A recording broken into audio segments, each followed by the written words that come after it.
Assalamualaikum warahmatullahi wabarakatuh. Kembali berjumpa dengan saya Isnu Arif dan Bung Said Didu, Manusia Merdeka.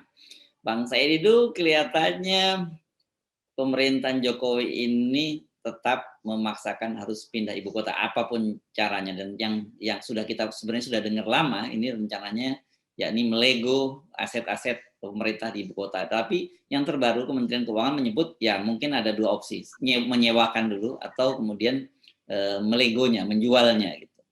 Ini kelihatannya benar-benar apapun yang terjadi the show must go on ya. Sepertinya pembangunan ibu kota baru ini adalah misi pribadi Bapak Presiden untuk meninggalkan legasi.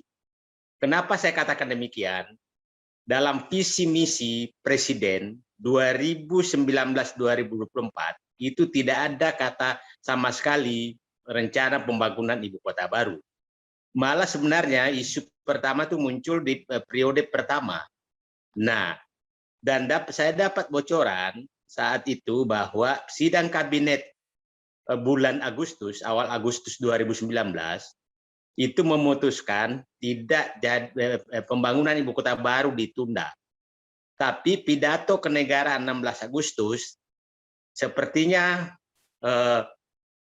pemerintah saat itu di akhir-akhir pemerintahan kan, akhir Agustus 2019, yang saat itu terkaget kok ada dalam pidato kenegaraan pemindahan ibu kota baru. Nah itu, yang kedua alasan saya menyatakan ini legasi pribadi adalah dari awal sebenarnya Kementerian Keuangan, dalam hal ini Menteri Keuangan, sebenarnya sudah mengangkat bendera putih kalau orang yang paham birokrasi. Dia menyatakan saat itu bahwa untuk pembiayaan ibu kota, dari awal menyatakan bahwa menjual aset-aset ibu kota, aset-aset negara yang ada di ibu kota lama, dalam hal ini Jakarta. Nah, yang ketiga kita lihat bahwa pembangunan Jakarta semakin tetap dipacu, termasuk proyek-proyek nasional. Kereta api cepat Jakarta-Bandung, LRT, MRT, semua tetap dipacu. Nah, sebenarnya kalau ada rencana pemindahan tentunya agak direm pembangunan di ibu kota lama karena itu akan menjadi bazir. Ya kan? Nah, yang keempat, beliau berkali-kali menyatakan berkali-kali berkunjung ke luar negeri untuk mencari investor untuk membangun ibu kota baru. Itu kan termasuk ke Uni Emirat, mengundang MBZ datang ke Jakarta untuk menjadi penasihat pembangunan ibu kota baru. Itu dalam rangka investasi semua, investasi pihak lain ke ibu kota baru. Yang kelima, keinginan pribadi itu sangat menonjol. Nah, pernyataan Dirjen Kekayaan Negara kemarin, Pak Silaban menyatakan tetap konsisten menyatakan bahwa ya pembiayaannya dari penjualan atau penyewaan aset-aset di ibu kota lama. Nah, jadi saya melihat ini, banyak sekali kritikan dan kita lihat bahwa sekarang utang semakin besar, fiskal tidak mencukupi, ekonomi tidak ada perbaikan, tapi masih tetap ingin membangun ibu kota baru. Nah, ini menurut saya menyatakan ini adalah lebih banyak karena keinginan pribadi, bukan kebutuhan negara. Dan kayak kita paham bahwa Pak Presiden ini kalau ada keinginan biasanya agak susah direm. Masih ingat dulu waktu Papa minta saham, Setia Novanto kan menyatakan dalam rekaman itu, Bapak Presiden itu kepoh. Itu ingat kan kata-kata itu. Jadi pernyataan Setia Novanto, penilaian Setia Novanto pada saat itu kan dia anggota ketua DPR. Dia menyatakan seperti itu. Jadi sebenarnya kepoh gitu. Kepoh itu keras gitu loh, nggak kalau udah keinginan gitu kan. Ya. Saya ingin menyatakan bahwa oke, keinginan pribadi, tapi publik kita harus berikan pemahaman bahwa dengan skema seperti itu, dengan keinginan seperti itu, maka kalau terjadi pembangunan ibu kota baru, apa yang terjadi? Itu yang kita harus bayangkan, karena siapa tahu benar jadi. Satu, bahwa kita tahu dianggarkan itu hanya 499 triliun, tapi itu yang dibangun hanya infrastruktur dasar, kemungkinan hanya jalan, istana, dan gedung DPR. Yang lain rencananya mengundang investor datang ke membangun kota baru untuk membangunan kementerian dan lembaga untuk disewa oleh negara, sewa jangka panjang. Itu yang ada di intinya. Yang kedua, bahwa pemilik-pemilik tanah yang ada di calon ibu kota baru itu kan sudah merasa segera mendapat untung karena akan dibeli oleh negara atau menjual tanah ke pihak lain. Karena Bapak Presiden juga sudah menyatakan tanah-tanah itu bisa dijual dengan 1 juta per meter atau 2 juta per meter. Itu kan sudah begitu perhitungan Jadi ini Bapak Presiden. mereka betul-betul sekarang ini pemilik tanah itu jadi harta karun gitu ya, bisa punya harta karun ya, bisa diuangkan harta karun. Betul, harta karun dari kebijakan. Nah, adalah tidak salah orang menduga menyatakan bahwa karena gagalnya proyek reklamasi di Jakarta oleh kebijakan Gubernur Anies Baswedan, maka siapa tahu sebenarnya pemilik developer ini meminta kompensasi tanda kutip. Karena kita tahu izin reklamasi kan pada saat beliau, sepengetahuan saya, pada saat beliau dan Ahok menjadi Gubernur DKI Jakarta sehingga keluar izin itu. Nah, Mas Anies Anies Baswedan membatalkan itu. Jadi tidak salah kalau ada analisis bahwa ini adalah kompensasi tanda kutip terhadap Pak Anies membatalkan itu. Nah, itu semua bisa muncul analisis. Nah, tadi yang saya bayangkan sekarang, nanti bayangan berikutnya adalah bahwa ibu kota lama itu kan terdiri aset-aset negara yang punya sejarah, yang dengan darah para pejuang kemerdekaan mengambil alih dari Belanda. Aset-aset itu aset-aset ambil dari Belanda loh. Istana Negara, gedung BI dulu, gedung SDM, hampir semua kantor-kantor listrikan Merdeka Utara, Timur, Barat, dan Selatan itu adalah aset-aset yang diambil dari Belanda, dan Belanda dulu yang membangun itu. Jadi menurut saya aset-aset ini adalah aset yang diperoleh dengan darah oleh para pahlawan, dan kemungkinan besar akan seperti dikatakan oleh Kementerian Keuangan bahwa ini akan dijual atau disewakan. Nah, saya ingin membayangkan kepada masyarakat seluruh Indonesia, apabila itu disewakan, Anda lihat contoh sangat atau dijual, contoh sangat nyata adalah Hotel Indonesia yang disewakan ke salah satu grup perusahaan konglomerat, dan dibangunlah gedung sangat tinggi, mewah, dan konglomerat itu memiliki rumah di puncak gedung itu. Itulah rumah tempat tertinggi di Jakarta. Nah, saya selalu sedih kalau udah lewat Hotel Indonesia melihat bahwa ada orang yang menguasai negara, menikmati kemerdekaan ini betul-betul di tengah pusat Jakarta, di tempat yang paling tinggi, memandang semua orang ke bawah. Itu yang saya agak sedih. Nah, yang akan terjadi, yang kebayang saya, bagi publik yang di luar Jakarta harus paham bahwa di Merdeka Utara itu adalah Istana Negara, Merdeka Selatan itu Istana Presiden, kemudian ada Gedung Lemhanas, ada Kementerian BUMN, ada Kementerian SDM.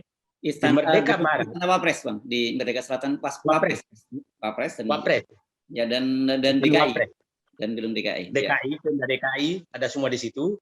Kemudian di Merdeka Barat itulah ada gedung bersejarah RRI, ada Kementerian Pertahanan yang sangat bersejarah, ada Kementerian ada Mahkamah Konstitusi. Merdeka Timur itu ada Markas Angkatan Darat, ada Kostrad, ada Kementerian Dalam Negeri. Nah, ada Mahkamah Agung. Nah, Anda bisa bayangkan teman-teman di seluruh Indonesia, dan di tengah-tengah gedung semua itu adalah Monas, Monumen Nasional Indonesia. Monas ini dibangun, emasnya kalau saya nggak salah itu sumbangan dari saudara-saudara kita dari Aceh untuk emas yang ada di puncak Monas.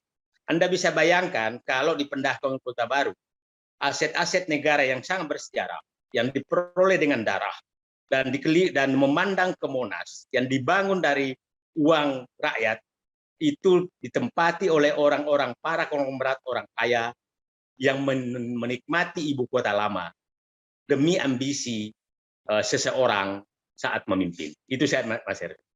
Jadi kesimpulannya sebenarnya mengapa pemerintah ngotot itu adalah ada dua kepentingan. Pertama, satu, ambisi legacy pribadi dari Pak Jokowi, dan kedua kepentingan dari para konglomerat atau para oligarki ya. Kalau oligarki ini untungnya dua dia bisa dapat proyek besar-besaran di ibu kota baru, dan kemudian dia bisa menguasai aset-aset pemerintah yang lama, dan bisa jadi dengan harga murah itu nanti mereka mendapatkannya gitu di ibu kota yang lama gitu. Saya pikir benar, dan yang berkepentingan mendorong terus ini pada oligark. Dan saya tidak menyatakan ini program pemerintah, karena tidak pernah terjadi muncul sama sekali di program pemerintah, tidak pernah. Itu hanya program bahwa itu adalah keinginan presiden dan menteri-menterinya. Sebenarnya Menteri Keuangan terutama saya kali ini salut kepada Kementerian Keuangan yang secara terbuka sebenarnya Bapak Presiden ini kita tidak punya uang. Itu kata-kata politisnya sehingga menyatakan akan menjual aset, menyewakan aset. Itu kata-kata sebenarnya menyatakan itu adalah teguran kepada, bukan peringatan kepada Presiden, Bapak Presiden ini kita nggak punya uang.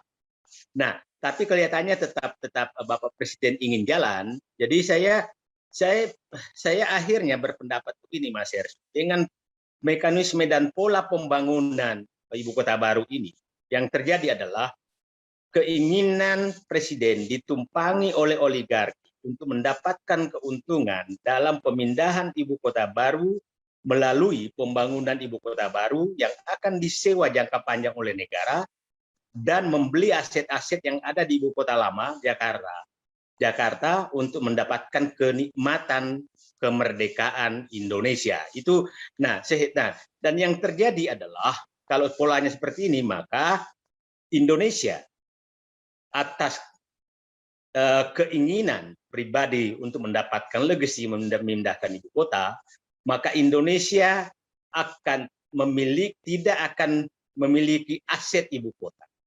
Karena ibu kota lama sudah dijual atau disewakan, ibu kota baru itu tidak memiliki karena memang hanya menyewa.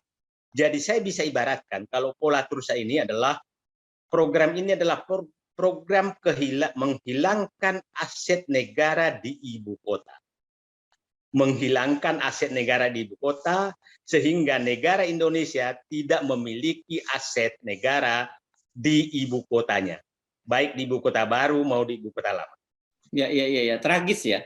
Jadi kita melepas atau menyewakan gedung-gedung yang kita miliki di ibu kota lama dan kemudian kita akan menyewa di gedung baru. Saya kira mungkin ini saya tidak tahu. Jangan-jangan Indonesia akan menjadi negara pertama itu yang negara yang pemerintahnya tidak punya aset di ibu kota negaranya sendiri. Saya pikir ya mungkin juga itu yang terjadi karena pasti kan begini, Mas Heru. Itu saya pikir adalah bisa karena perhitungan ekonomi semata, bukan karena kedaulatan, bukan karena harkat dan martabat, tapi ekonomi. Pasti akan muncul nanti studi bahwa lebih murah menyewa daripada memiliki. Tapi bagi negara itu tidak berlaku hal seperti itu. Kalau itu mulai berlaku, maka bisa saja di suatu saat, ini tanda kutip, lebih murah menyewa tentara daripada memiliki tentara. Oke? Karena tentara tidak dipakai setiap saat. Nanti kalau ada perang baru kita nyewa saja. Kan bisa begitu di kemudian hari gitu kan. Lebih murah memiliki tentara sewaan daripada memiliki tentara, daripada beli Alpahankam yang mahal-mahal triliunan. Mending kita sewa aja pesawat tempur, sewa kapal selam.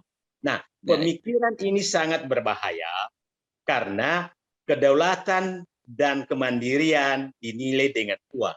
Itu sangat berbahaya. Ya. Oke. Ini jadi clear ya sebenarnya karena ini pernyataan resmi dari Kementerian Keuangan ya. Jadi ini bukan hoax kabar ini. Jangan sampai nanti kita dibilang hoax karena yang kita kutip adalah pernyataan dari Dirjen di Kementerian Keuangan tadi ya. Dan saya pikir itu konsisten kok. Sangat konsisten. Dan saya salut sekarang bahwa menteri-menteri ini sudah mulai kelihatannya muncul otak akal sehatnya. Hmm. Yani pernah menyatakan bahwa kita bisa bayar pajak asal rakyat, kita bisa bayar utang asal rakyat membayar pajak. Itu sebenarnya sudah menyatakan Bapak Presiden, rakyat sudah terbebani loh oleh utang. Itu kan, itu pernyataan itu. Kemudian ya Menteri Koperasi dan UKM 2 hari lalu menyatakan UMKM Indonesia mati karena produk Cina yang menyerbu. Nah, Ya, okay. Saya berharap muncul semua akal-akal sehat, dan saya berharap Sri Mulyani kembali seperti Sri Mulyani yang saya kenal, yang betul-betul sangat prudent mengelola keuangan negara dan melawan tekanan-tekanan yang bisa membebani rakyat ke depan. Karena saya tidak mau nanti tercatat dalam sejarah siapa sih meninggalkan utang yang sangat besar. Nah, karena Bu Sri Mulyani pernah tercatat Menteri Keuangan yang berhasil melunasi utang bersama SBY, utang ke IMF, itu tercatat dalam sejarah. Jangan secara bagus itu dihilangkan dengan menambah utang karena dan menghilangkan ibu kota. Menghilangkan itu. Oke, dan ini yang menarik kan Kepala Bappenas juga sudah menyatakan bahwa membangun ibu kota itu nggak bisa setahun 2 tahun, itu sampai puluhan tahun. Jadi artinya sebenarnya kemudian orang curiga apakah ribut-ribut berkaitan perpanjangan masa jabatan itu karena juga kaitannya dengan ibu kota baru gitu, salah satunya. Saya pikir semua analisis bisa terjadi. Coba tahu-tahu ujuk jalan layang tol Jakarta Cikampek tahu-tahu diberi nama jalan MBZ. Itu saya nggak tahu negosiasi apa di baliknya. MBZ itu apa namanya? Sultannya Uni Emirat Arab, Emirat Arab. Nah, saya nggak tahu apakah sudah terjadi negosiasi bahwa dia akan membangun ibu kota baru atau tidak. Tapi kita tidak tahu juga, karena siapa tahu negara yang sedang dekat sekali sekarang pasti mengincar juga ibu kota baru, yaitu RRC. Itu pasti mengincar juga. Baik, terima kasih Bang Said Didu. Kita terus pantau perkembangannya seperti apa. Dan rasanya Bang Said Didu udah ngincer gedung yang mana yang mau disewa? Belum ada? Saya mudah-mudahan saya bukan tidak generasi yang akan menonton para konglomerat menikmati Monas di King Monas. Saya berdoa mudah-mudahan itu tidak terjadi, karena pasti saya menangis karena bapak saya salah seorang perintis kemerdekaan yang memperjuangkan kemerdekaan tersebut. Saya berdoa mudah-mudahan tidak terjadi itu. Baik, terima kasih Bang Said Didu. Assalamualaikum warahmatullahi wabarakatuh. Waalaikumsalam warahmatullahi wabarakatuh.